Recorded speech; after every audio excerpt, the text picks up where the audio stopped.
Hey, hey, hey. Hey, hey, hey, hey, What's going on? hey, bro. Have you heard that new song by Ed Sheeran called Bad Habits? Yeah, It's a pretty I think I have. Yeah, that's a nice song, bro. DJ Rude Boy in the mix. Oh, Oh my no. goodness. Yeah, let's jam that for a minute. Every time you come around, you know I can't say no. Every time the sun goes down, I let you take control. I can feel the paradise before my world implodes. And tonight had something wonderful. My bad habits lead to late nights, sitting alone. Conversations with a stranger I barely know. Swearing this will be the last, but it probably won't. I got nothing left to lose or use or do. My bad habits lead to white eyes stare into space, and I know I lose control of the things that I say. Yeah, I was looking for a way out. Gotta love Ed Sheeran, man. Gotta love him. Sounds like one of your favorite tracks back in the day, B. Yeah. That's one of them ones where you And you know what? I'm not going to get into it too much, but I don't care for him, actually. what? Yeah, This is disrespect. he jacks It's just other disrespect. Let people's me. lyrics and stuff. And Oh I'm just, my yeah. God, that's just Yeah, no. disrespect, man. Yeah, well, he How? disrespects other people. So Oh, yeah, I'm okay, down. Yeah, that's all good. So yeah, so there's some controversy for you guys. Feel free to leave your hate comments on the website.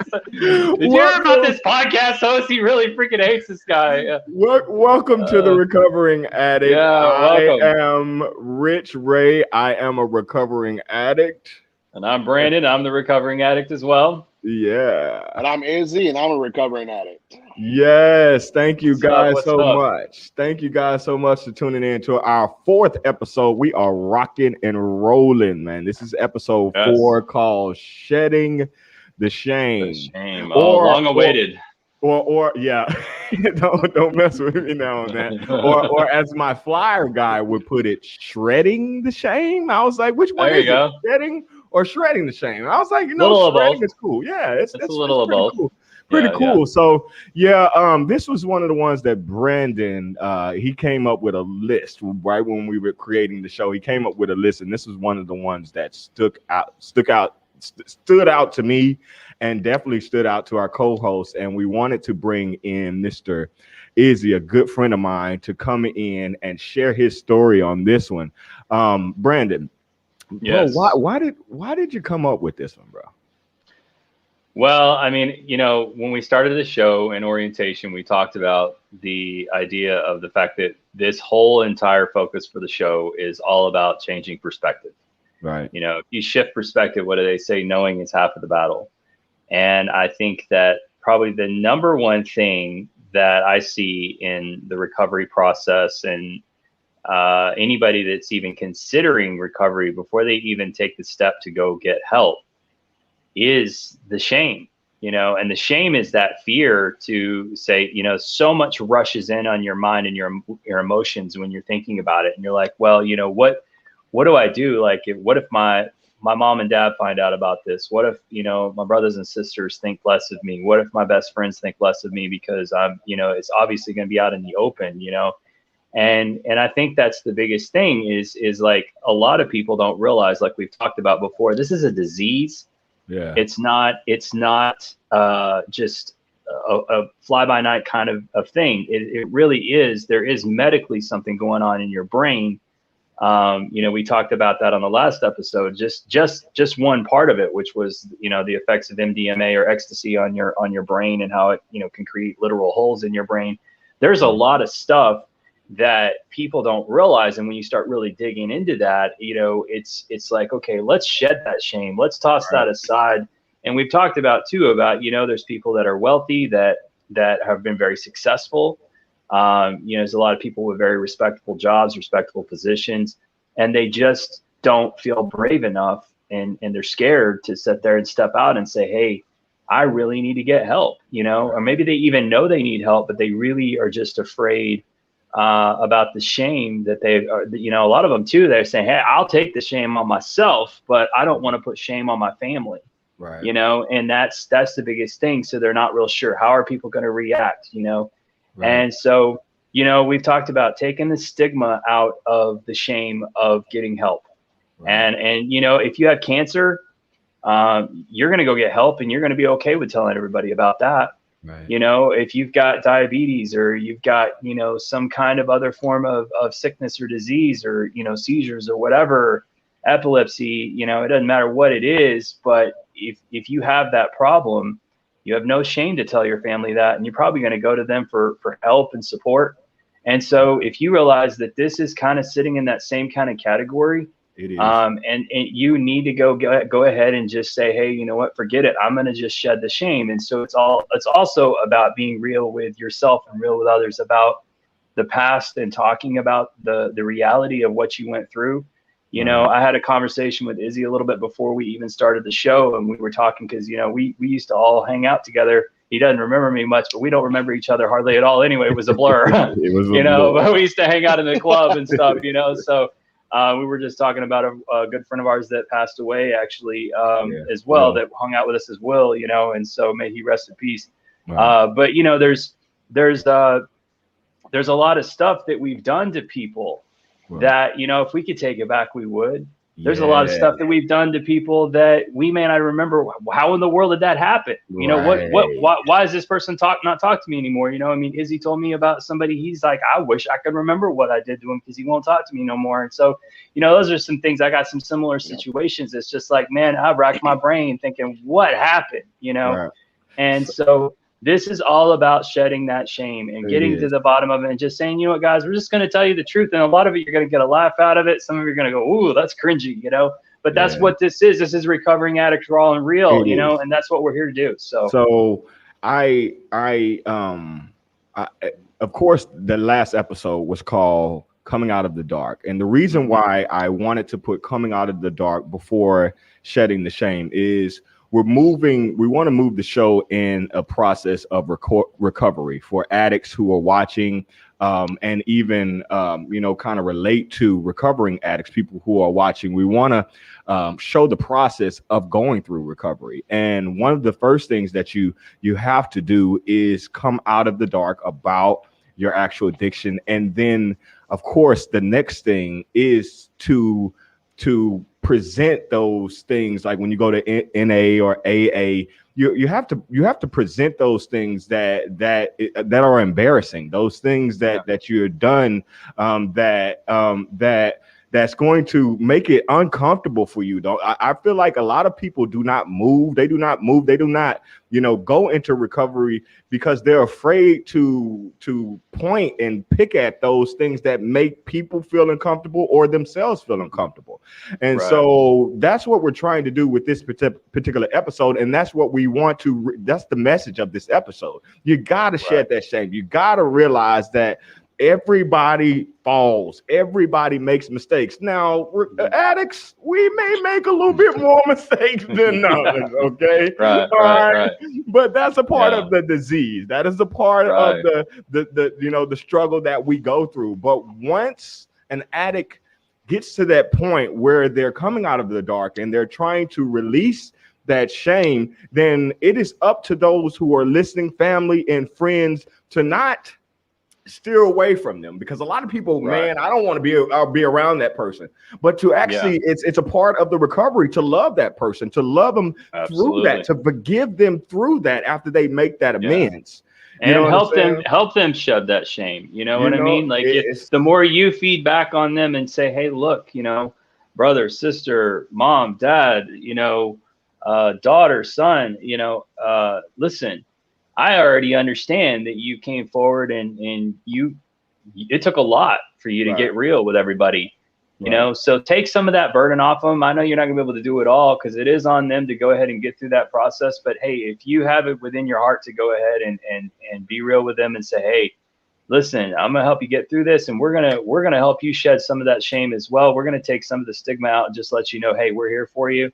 Right. You know, we may have to back up some things while you're in the midst of this recovery process. It might get a little crazy, but we know that eventually when you get through it, it's going to get better, you know, so we do understand that too. So, you know, because there's a lot of crazy you have to kind of go through when you're getting through that process of recovery. You're going to act out, you're going to lash out, you're going to talk, and we've talked about that too, you know. Right. So there's some things you gotta get right, you know. So we're going to bring it up. I'm going to read you something right quick. You know, I always have to do my studying through the week. I'm going to read you something that I read about shame. And I don't know where it came from, but anywho, shame holds us back and it keeps us from living a full life. It keeps us from aligning with a purpose and finding fulfillment. It keeps us trapped in cycles of self-deprecation, where we think and speak of ourselves with kindness, unkindness, and treat ourselves with cruelty. We become self-destructive and self-sabotaging. We self-harm either in obvious ways, such as physically hurting ourselves, or in more covert ways, such as addictive patterns we conceal from other people and the mental illnesses we develop that can be hard to pinpoint. Get it together, Richard. Shedding our guilt. Here's the part I wanted to mention. Shedding our guilt and shame means softening our approach with others and our view of ourselves. It means choosing to see ourselves not as horrible. How many times have you seen yourself as horrible? God dog it. As horrible, morally bankrupt sinners, but as people who were hurting, who made mistakes from a place of pain. Last thing I wanted to mention from that, it says we have a hard time making amends to the people we've hurt because we're so consumed with the shame. I'm gonna stop right there. So that draws me to the next point that I wanted to make, okay, called making amends. Okay. And Brandon, stop me if I'm going too far, because I know you have a bunch you want to share about the shame, but I'm moving forward with the script. No, you're good. So I'm going to tell a story. Okay. And I'm going to make this story really quick. So I had an ex-girlfriend and I've got 1,000 of those. Would you like to be my next one? No,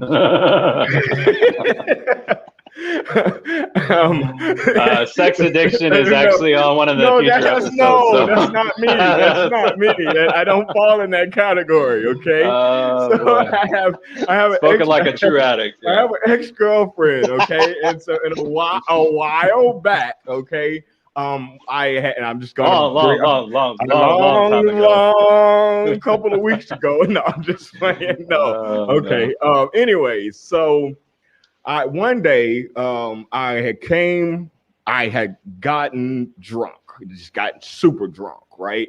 And me and her were, going through something, but it was nothing just to go crazy about. So anyways, I'm just super drunk. I'm in that mode where it's just like, I'm not going to remember this tomorrow. And I'm feeling this way. So something's about to happen when I open this door and go into this doggone house and you're laying in my bed. So it is raining. It is literally storming outside. Right. And I go and I lay in my bed and I'm drunk and I just blacked out. OK, so apparently I got up. I am telling her, get out of my house. During the storm, get out of my house, get out. I don't want you anymore. I'm pulling her clothes out of my closet, just throwing them down, just dancing around the house, laughing. She was like, Richard, you look like the damn Joker. I'm like, dude. So thank you. Why so serious? Why so serious? Let's put a smile on my face. I'm like, okay. So I'm literally throwing her out in the rain, bro. In the rain, right? Yeah. So so that is done. That's over. And I right now, just thinking about it, I feel so bad for doing it. Now my disease had taken over. No man should do that to a woman. No man. Yeah, so I don't give props to myself or any man to do that. But I'm just being honest right now, okay? My disease had taken over. So kicked her out. She went on her way in the rain. I wake up the next day and I am like, of course, hungover. And it wasn't until the next day when I'm like, got stuff out of my system where I'm like, dude, what the hell did you just do? Why did you do that? So I've been taught, I have a good family, and my parents have taught me, Richard, you have to go to that person and ask for forgiveness. That was just wrong. And it's just weighing on me for 24 hours.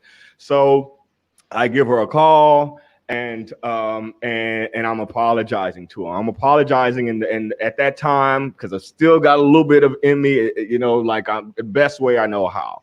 And she says, she's like, Richard, and the way I'm apologizing is almost saying, hey man, please come back to me. Please, please come back to me. But she's like, Richard, it's not that simple. Like, you have to make an amends. You have to make an amends, and then you have to do things to earn my trust back, right? So at that time, I'm handling it all wrong till we get into an argument again. We hang up the phone, and I get on this site. Like, I like to, if somebody tells me to do something, and if it has some substance, like giving me some advice, if it has some substance, I like to go research on how to actually activate that, how to actually walk that out. So I went to a couple of different sources and found out, I Googled basically how to truly make amends with someone. And all of these sources were kind of, like leading me in the same direction on how to make amends, right? So one particular source says, and this is powerful stuff, because a lot of times us addicts, we are going to be making apologies.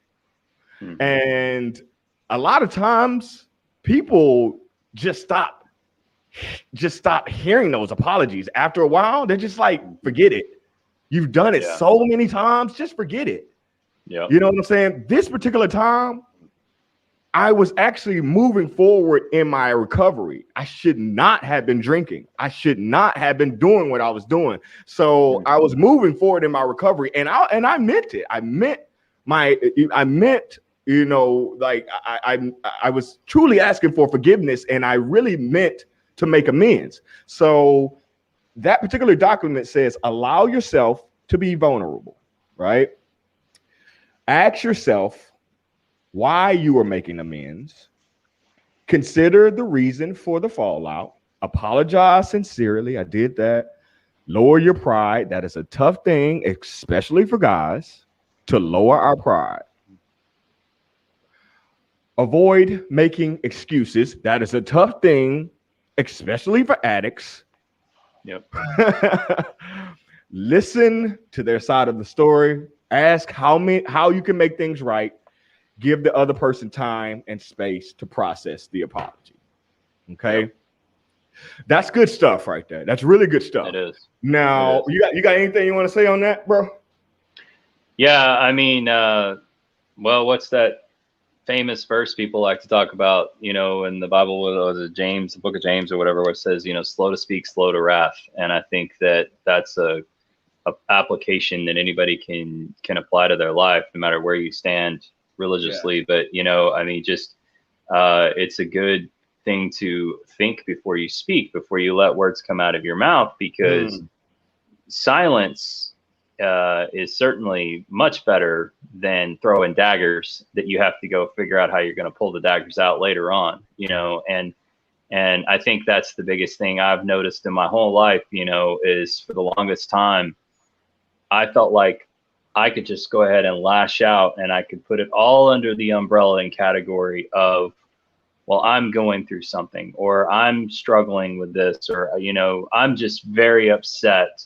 And I was very upset at that time. So you just need to understand that. Now, I am sorry. Yeah, that's the excuses. Right. I'm sorry. Right. And I'm giving you a sincere apology, but you need to, but the person is saying, well, wait a minute though. You already stated everything you really feel, all these things that really came out in you, and you're telling me I just need to go ahead and just snap my fingers and be fine.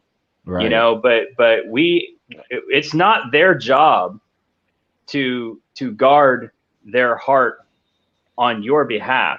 It's our job to guard everyone else around us when we're going through that process, because as we do that, our responses are going to have a lot more wisdom, a lot more tact, and we're going to think twice on the way we communicate, and so that is definitely our responsibility, and we have to own that. How many times have y'all heard somebody say, whenever your feelings that come out when you're drunk are actually your real the feelings. true feelings? Yeah. I'm how many times have you said it? Oh my yeah, goodness. exactly.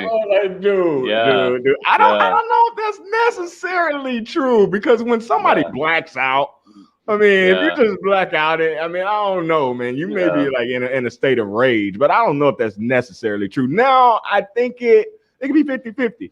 I have a guest that says a drunk man don't lie. Yeah. Sure, oh man, I don't know about that one, Doc. Yeah. I don't know about that one. We'll have to get back to that one, because I'm pretty sure that's some of my best lies came from being drunk. That's the slithery slimy, the slithery slimy. Yeah, baby. Especially what your boy say. Especially when you're trying to pick someone up in the bar. Yeah, that's definitely loaded with lies. Goodness, man, it's called liquid courage. You know what I'm saying? Liquid courage ain't mean that brother lying. I'm just trying to slither my way. Anyways, on to the next. So what we decided to do right now is we wanted to give the right and wrong ways of how to make amends with someone. Okay. So Brandon is going to play my ex-girlfriend, and I am going to be the full-blown apologetic addict. Okay, so this is the wrong way of trying to make an amends with somebody. Okay? And I'm gonna make it tough on you. Of course you're gonna make it tough on me. Get into character. Okay, I'm gonna give you a call. Ring. Click. What the? Okay, hold on. Let me try this again, please. Ring. Click. Okay, come on, man. Please let her pick up, please. Ring. Rich, stop calling me. We're done. You got to stop calling. I know we're done. I know you said that, and I understand that, and I just wanted to do us right. I just wanted to apologize. Will you just give me? Oh, you just want to apologize? Oh, okay, yeah, sure. I've not heard that before. I know you've heard it before, but I'm trying. I'm truly trying. You should see me. I'm trying. Okay, I'm taking classes. You see me going to alcoholic. Okay. Yeah, if you just let me talk, please. Oh no! So now you're gonna snap at me. Oh, okay. You're in a position to be snapping at me, dude. This is the reason why. Because you never let anyone talk. Okay. Oh, please. So it's my fault. Okay. I'm not saying that. I'm not saying. Okay. Oh, now we're getting louder. Okay. Okay, maybe it is your fault then. Okay. As a matter of fact. Okay. Well, you know what? This conversation is going nowhere. It's going nowhere. Click. You got that right. Mm-hmm. That is the wrong way of making amends, and it has happened many times. Think about that for a minute, recovering addicts. Yeah, that's the truth. Okay. We're going to try to do the right way. Too many memories rushing back. We're going to try to do the right way, and I'm going to try to deflect. All my exes over Texas and other states are going, yeah, that's right. I remember that conversation right now. They're just like, forget this choker. They're hanging up on the podcast right now because they're having flashbacks. Oh, my God. Oh, my God. They're like, man, finally, somebody's bringing this into the light. Oh my gosh. Oh my gosh. I'm sorry, guys. I'm sorry. Anybody who's dealt with that before, I'm sorry, man. I'm shedding the shame right now. You should Every just be lady like, right now is just going, man, that's right. Yes. okay, all right. We're gonna try to see if we can do it the right way, bro. You got to be a little bit easier on me. That's Oh really no, tough. they wouldn't be easy on you. You're right. I got this. Yeah, all right.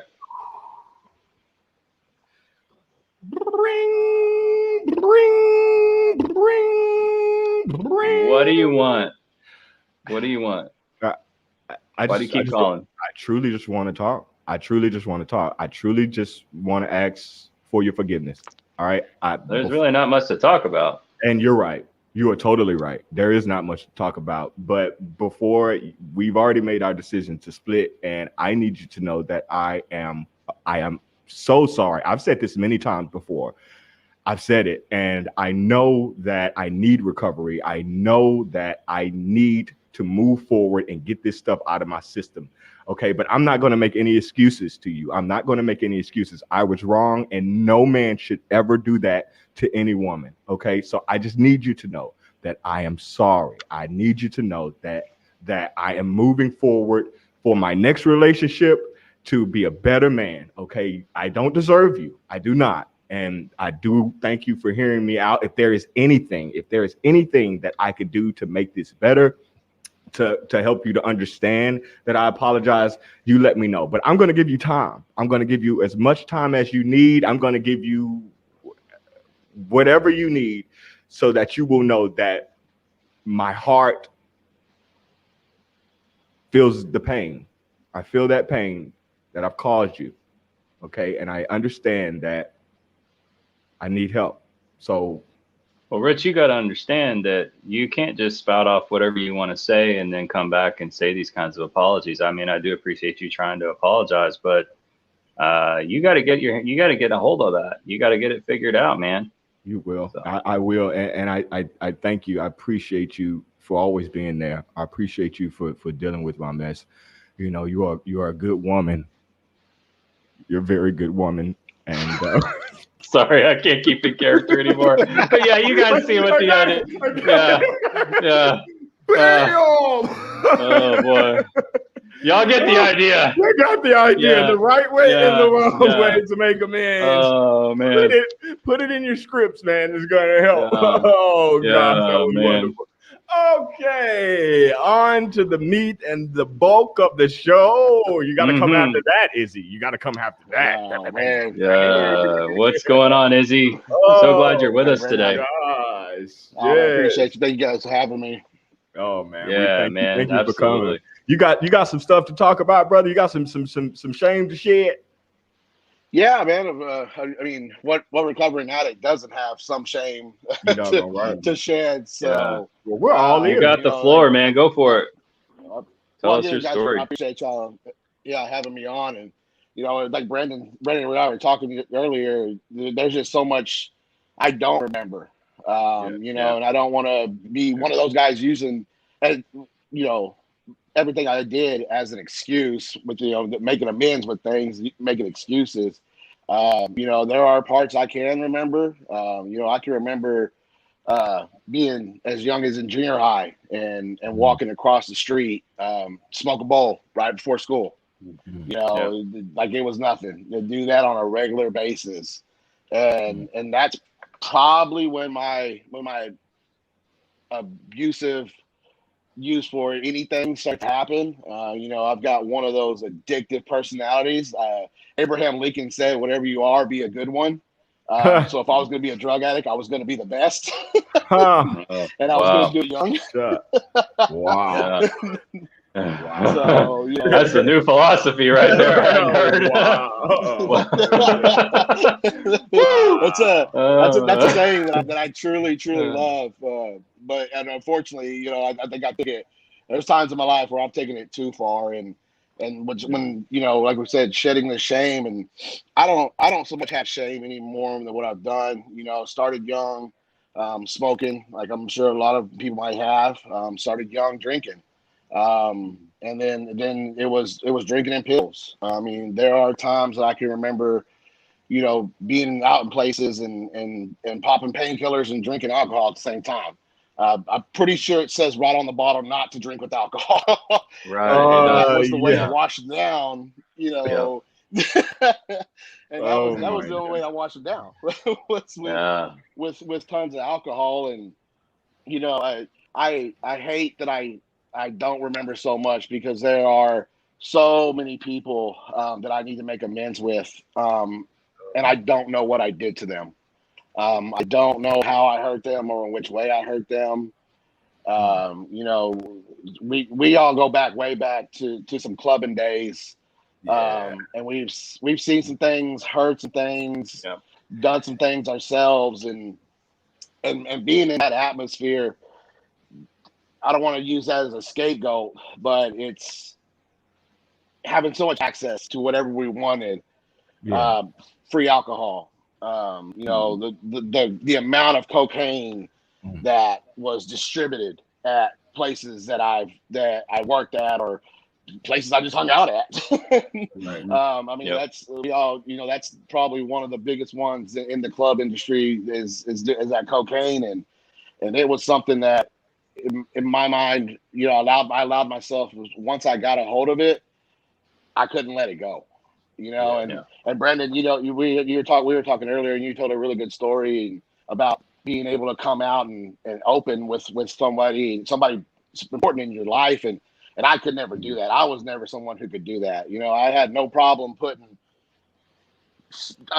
enough cocaine to kill a horse up my nose, but I couldn't bring myself to let somebody know that I have a problem. I knew there was a problem, especially as I got older. I mean, and Rich and I had a conversation that, my wife now, she's someone that probably should not be where we are right now, but with someone who never gave up on me, and it's been my biggest supporter getting clean and getting sober. And, there were times where she wanted to know where that money was from the bar, and, slow night. But in reality, it was $400 worth of cocaine put up my nose. Man, I mean, and did it religiously. There are people who take showers religiously. There's people who go to church every weekend, and there's people like myself who every Friday and Saturday night I was going to do cocaine. Now, and it wasn't just a cocaine problem. It was a drinking problem, and for almost 6 years of my life, it was every weekend, drinking a bottle of Patron on my own. Oh, I know. Yeah, I'm taking shots with customers and friends, but let's be honest. I'm filling a bottle on myself, but I'm all also, by yourself. Putting too much up my nose, all by myself, and that's just and again, not to use the bars and the clubs and that service industry as an excuse for anything that I've done or anybody else has done. It's just the availability made it so easy to do it. And we've all, like Rich and I have been together a long time in the bar industry, and when you have those bad nights, okay, well, I know how to make it a good night. Oh yeah, I'm not gonna have that. Night of money. It goes from light to dark when you start drinking. It's like ain't worried about nothing. Go ahead, bro. Yeah. No, but I mean, it's just it's good. It's good now. Once I got away, and Brandon, you brought this up perfectly. Once I was able to step away, and not for my own reasoning, is being let go from the bar, and it's because towards the end it got worse. I got worse. I hurt people. I hurt family members. I hurt coworkers. I hurt some really good friends, and still to this day, I don't know how I hurt those people or what I did to those people, but I would do anything to make amends for it, because I did some damage to some good friendships. I did some damage to some family members that they didn't deserve it. It's that whole addict mentality where, I was on something. Yes, I was, but in reality, I willingly chose to be on something. I couldn't function without making sure I had cocaine in my system. I couldn't You know, I've got, you know, hey man, we're gonna shed the shame, and sometimes the story's not the prettiest, and you know, I've got kids, and you Oh, know, bro, I go couldn't ahead. I couldn't be part of Me the, too. you know, I couldn't be part of their sports or their lives. Mhm. You know, I you know, with working the nights and not putting something up my nose, just to keep Mhm. me going, just so that I could be there at 8 o'clock in the morning to watch them play some kind of ball, but but the night before staying up till 7 o'clock in the morning. You know, and Rich and I, you know, we talked about it, and I'm sure every addict says it, every recovering addict says it. I shouldn't be here right now. Right. And you Yeah. know, there have been times where I left the bar, woken up in my bed. Mhm. You know, Mhm. not sure how I got home. Mhm. Not sure that I didn't hurt someone. Yeah. You know, I've actually lost someone very close to me, and again, don't use this as an scapegoat. You know, years back, I lost my sister to a heroin overdose, accidental heroin overdose, Mm. and Wow. for the longest time, I used her death as a scapegoat, as Mm. a oh, you know, I'm out drinking every night. You know, I'm this idiot who was driving around his truck with a 6 pack of open beers, just drinking it, not caring, just driving down Mm. the road, drinking a Dos Equis bottle like I'm drinking a bottle of water, driving. And then now I got smart. You know, I put them in 7-Eleven cups with a straw on the lid on it. And, you Yeah. know, but my, when my wife and I first started dating, that's the sad part of when my wife and I first started dating. When she'd get in my truck, can I drink that? What's in that? No, Oh you don't man. want what's in that. You Yeah. Oh my god. Oh Uh, my she'd find water gosh. bottles, yeah. Oh full my of God! Hey, vodka, I had and to and have I to had to slap something out of my daughter's hand one time. I'm yeah. just gonna Yeah. say it like Yeah. that, girl. What's Just Yep. straight up. yeah. Oh gosh, continue, Yeah. bro. Please When continue. she's got Hmm. every water bottle she opens up, she's got to smell it. Uh, That's a problem. that's a problem. Uh, Oh my that's when you gosh. know it's gone too This ain't far. Yeah. water. Oh No, it's my not. Yeah. gosh. That is not Aquafina. What? That That's is so not. uh, bad. Oh my. uh, That is Go ahead, man. not bro. deja blue in that bottle. No, Oh, not But I mean, Dasani. even then, I did that. Yeah, not the Sonic. You know, and the sad thing is, I did that young too. You know, I yeah. remember Yeah. again junior high sneaking orange juice and vodka to Oh school in the yeah. morning, or you know, stealing some Southern Comfort from friends' dads Yeah. and Yeah. putting it in a Coke bottle and sipping it all day. And you know, Yeah. and now we're laughing, and again it's shedding the shame. You know, today Yeah. I'm 666 days clean and Mm. sober. What? Yeah. What? Hold on. 666. Yeah, You trying to throw that past us like that? 666. Hey, hey, were we supposed to do this show tomorrow so we didn't have it on today? Yeah. Wow. Uh, Yeah. We're wow. gonna Well, congratulate you. I figured I had the Well, arch. I had the Oh, arch behind me. I see it. I see it. Oh oh my man, we're gonna have to God. stick it to the He's devil like, I got today, the huh? arch behind me. How long is Uh, 666? That's over what? We're talking about 2 years, bro. yeah, about Almost, 3. yeah. Well, oh, a little under Oh, 2, right? Yeah. Yeah, a little under two. oh Yeah, November will man, be two. So I'm almost at Uh, congratulations. two. man, For the first Congratulations. congratulations, time man. in first time in 20 plus years. Oh my gosh. Wow. Um, That's so amazing. to get to say that, one, to get Yeah. to sit here and have this conversation with you guys first and Yeah. Hmm. foremost. So I mean, Yeah. it's Yeah. just fantastic, and to Yeah. be to have an opportunity to be real and authentic with someone, Yeah. and who everyone, you know, anyone who's listening or anyone who Yeah. gets to come Absolutely. across this. You know, Rich, you Mhm. and I have said it Yeah. several times. You know, unfortunately these days people see sharing and you expect, you know, empathy and give me my Yeah. likes Hmm. Right. and click Right. and Right. watch my videos and give me Right. the Nah. cares and the Yeah. hearts, and Nah. sometimes sharing is not looking for attention. Sometimes Nah. sharing Yeah. is bringing attention. Yeah. There Yeah. you You know, Yeah. go. That's I it. That's That's it. yeah, perfect. Yeah. That's perfect, bro. yeah. That is For sure. wonderful. For Sometimes sure. sharing is That's bringing well said. attention because thank you. You may not. I thought I was slick. You know, I for the longest time I was like, man, nobody knows. no one knows. No one knows about the pills. No one knows about the drinking. Yeah. No one knows about the cocaine. I mean, and there's other things I've done too. I mean, I didn't even thought my wife knew that I was smoking ice in the bathroom at a club we were working at. I was wrong. Yeah. she Wow. knew, but in my mind as an addict, she didn't know. I was Right. getting away with it, and Right. I've had family, pull me to the side and bring it to my attention, and you do the lying, you do the that liquid courage, or that snorting courage, whatever you want to call it. Right. Oh, yeah, And that's you bring out some of your best lies, and you tell them, no, I'm not on anything, I'm not doing anything, and they're not dumb, because you act like a fool, you act like an idiot, drunk, high, you act different, and you treat yourself different, you treat other people around you differently, and they know, and the people know. And I did have some friends when I started getting clean that came out and said, man, I never knew. And then I had some friends like, yeah, I knew. Yeah, Yeah. real. You were around a bunch of people. Some I people did. had to know, man. Yeah. Somebody had to know. Somebody had to know. I mean, come on, man. The world just can't be that blind, man. Come on. Sometimes it takes one to know one, though, for sure.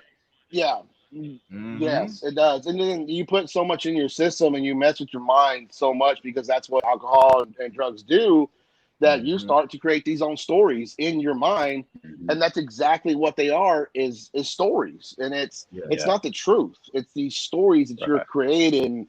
Oh, my life is like this because this is happening. No, something happened, and that's all it was. You made a choice, something happened, and it's over, and it's past with. It didn't affect you, but you created a story. And it's the same way when being an addict, is you create so many stories.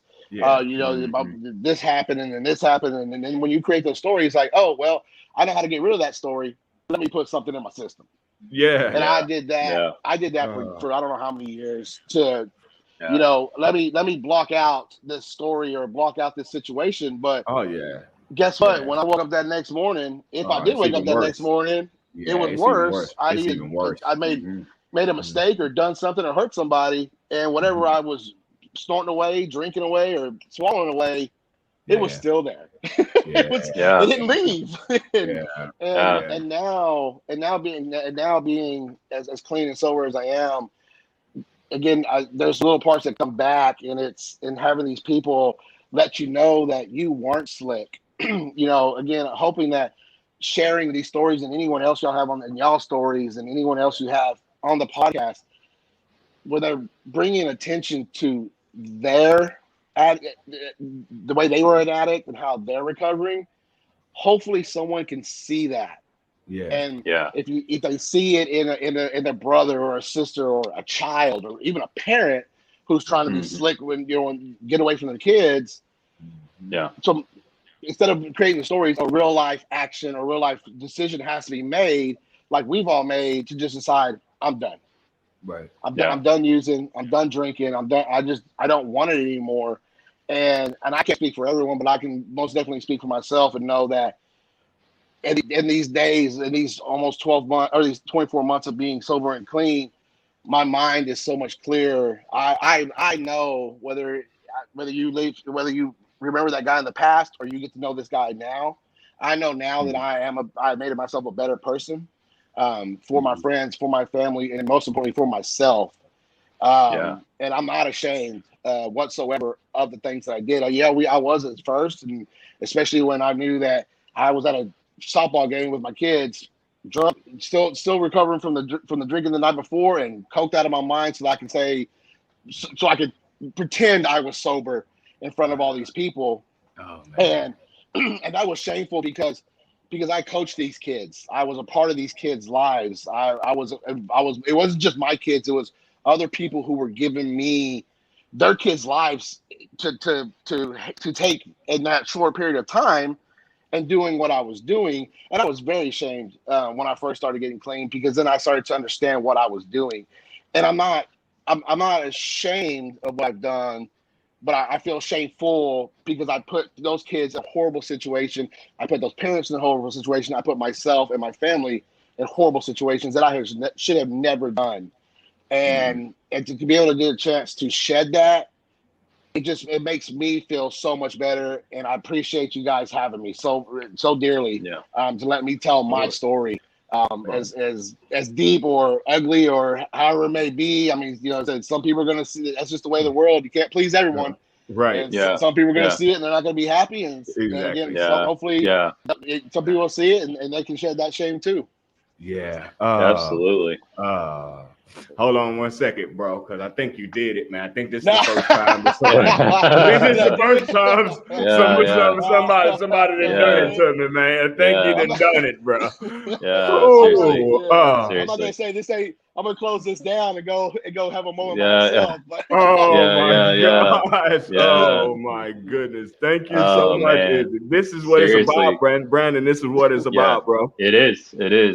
I mean, I think about what he was saying with the cover up, and you know, I was thinking about Rich. You know, you remember you and I would be in the club, and we could tell that we were getting to that point where we couldn't keep awake or we couldn't keep conscious and get out of the club and or drive or whatever, we moved to the other drug.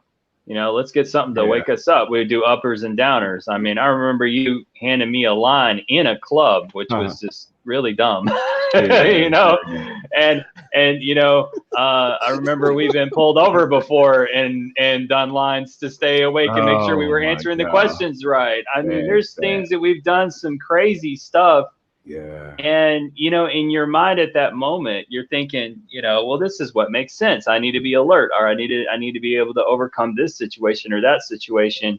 And the only crutch you're using to get through your life is just one substance after the next. It's the menu of the day. I remember you and I, when we worked in the studio, we did this a lot. You know, it was like a daily agenda. Okay, so how many X pills are we going to take today? You know, what are we going to do to prepare for tonight? You know, we're going to have to lay these songs in the studio, so let's get this done.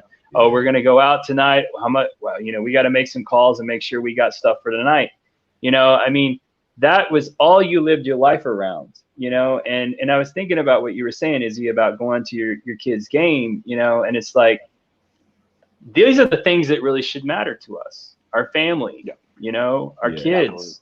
And it's amazing how many things, like, you know, when you get into the world of substance and addiction, how everybody else takes a back burner to that world that you're in, you know. And so I'm so grateful that you know, you have stepped away from that. You got you're almost 2 years sober, and that's freaking amazing, man. I'm so glad to hear it. You know, I mean, I really am, and I really appreciate you sharing, man. Seriously. We appreciate it. We appreciate everyone for watching this episode, Shedding the Shame. You know, our feed has been going up, man. You got a lot of love. You got a lot of love out there, Izzy. You got a lot of love out there. And one of my homies, Austin, man. Shout out to my homie. Hopefully I keep it. You will. Yeah, I think you got to support right now, bro. Oh my God, we appreciate everyone watching. What kind of person is this guy? No, this is the one we want. We don't want the one 2 years ago. If you was trying to do this episode 2 years ago, it'd be totally get him out of here. Yeah, and you know, I want to say one more thing too. We talked about, you know, we've talked about. People have asked me a lot, and this come up. I can't begin to tell you how many times, and I'm sure it's probably come up with you guys too. A lot of people say, well, you know, do you think you'd ever go back to that old lifestyle, or is that something that, you know, you feel drawn to go, you know, what? And here's the thing. I always tell people, and I know everybody in a recovery state is a little different, especially depending on where you're at in your journey. But I tell them, I said, look, I'm going to just be real with you. If I could go back and find my 20-something-year-old self and meet him face to face, the first thing that would be on my list is to kick the living shit out of myself and just beat me up and say, dude, get your act together. What are you doing? You know, and that honestly, I have such a disgust with a lot of the things that I did. And I had a lot of shameful things I did to people. Like we said, we don't know how many people we hurt. That no, I don't want to go back to that. And if I ever do feel those moments of being down or depressed or feeling like, man, you know, a little something would be great right now, that's the first thing that's going to hit my mind on top of my child. You know what I'm saying? Because my child is everything to me, and making sure that I keep my head clear for her, that's everything to me. Yeah, but you know, so if I could go back, actually, I had a conversation with myself a while back. And I would like to go back to the day that I took that first pill, and I would just slap it out of my hand. And I mean, if I would have known what that one pill was going to, how it was going to steer, influence my entire, the rest of my life, half of my life, I would have knocked it out of my hand. You know, we can't do that, but that would be an awesome journey to go back in time. That would be the one place that I would go back in time for. And I'm just thankful we're here to be able to talk about it, because this is sort of that way to slap that out of the hand of the future. You know what I'm saying?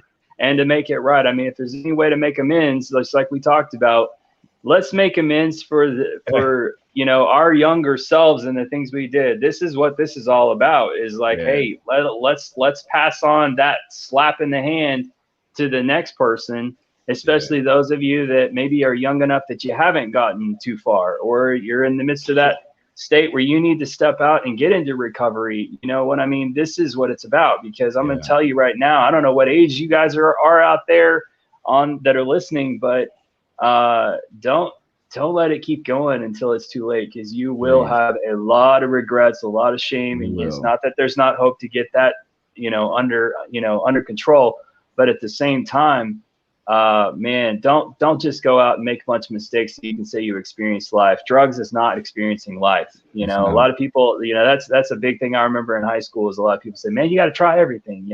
That's a part of growing up. It's like there was some kind of like marrying that together with, being cool and all these kinds of things, and the peer pressure, all that kind of stuff. It was like there was this stigma that was on you amongst your peers that, hey, if you hadn't done it all, if you hadn't gone through the whole menu, then there was something wrong with you. You were a prude of some kind. Yeah. And so it's like, nah, man, don't believe all those lies. You know what I'm saying? You don't need all that, because I'm gonna tell you right now, it's gonna mess up your life. And those people will be gone. They're not gonna be there in your ear anymore, because they've been long gone. But you're picking up the pieces. Let me do some shout outs right quick. Manuel Cruz, shout out to you. Austin Brooks, shout out to you. Miss Brenda, shout out to you. Everybody who's watching, Wait, is that Austin? That's Austin Brooks. Yes, it is. Oh, what's up, Austin? Shout out to him. Man? All right, well, let's wrap this thing up. Well, we're going to apologize. We're going to apologize for next week. We're going to make an amends for next week. We are going to take a break next week. We're going to take 1 week break, because we have a lot of stuff that we have to do for the Recovering Addict. Thank you so much for everybody watching. Thank you guys for your support. We are moving forward. Okay, so next week there will not be an episode, but the week after that we have another episode with another great story. And you can reach us at the Recovering Addict Life on Instagram. Please subscribe to our YouTube. We're trying to build that platform at the Recovering Addict Life.